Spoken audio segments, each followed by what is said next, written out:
Na staroj železničkoj stanici u Kruševcu treba vozovi da se naprave novi, od starih da se istopi lim.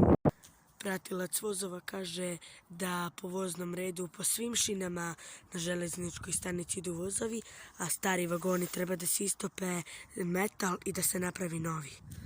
Po svakim vestima priča se da će Aleksandar Vučić da nam napravi nove šine, predsjednik Srbije, i vozovi će ići po baš svim šinama i nove zaustavne i električne šine će napraviti.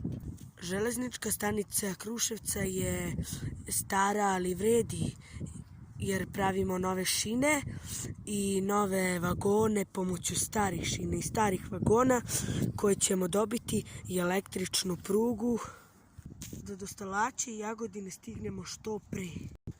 A uskoro će i 650 godina od osnivanja grada Kruševca, pa Kruševac dobije mnogo novih stvari, a dobit će vozne šine.